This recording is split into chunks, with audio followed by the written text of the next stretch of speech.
Il a une autre orientation que moi, il a d'autres tendances politiques que moi, mais il me rejoint sur ce point commun. En France, on n'est pas dans un pays libre. En France, on n'est pas en démocratie. Et j'aurais voulu qu'il vous parle de cette absence de liberté d'entreprendre. Attention, je ne suis pas un libéraliste acharné. Je me sers juste de cet exemple pour dire que ce pays bafoue toutes les libertés. Ce pays bafoue la liberté de conscience. Ce pays bafoue la liberté d'expression.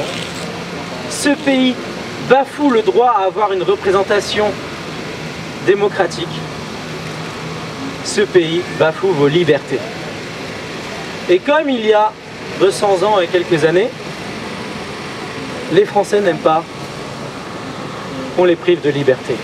Ceci doit être notre espérance. Soyons réalistes, peu de Français réalisent qu'ils ne vivent pas dans un pays libre.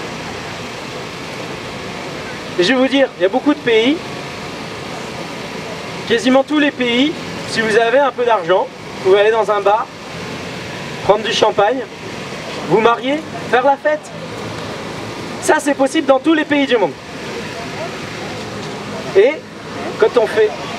Oui, bon, après, il y a des pays qui interdisent l'alcool, mais...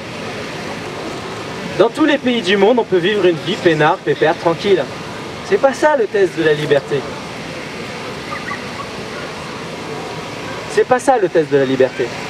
Et tous les citoyens autour de vous croient qu'ils sont libres parce que on leur laisse acheter le journal, on leur laisse acheter du champagne, on leur laisse dépenser leurs sous, même on leur en donne pour qu'ils ne fassent rien parfois.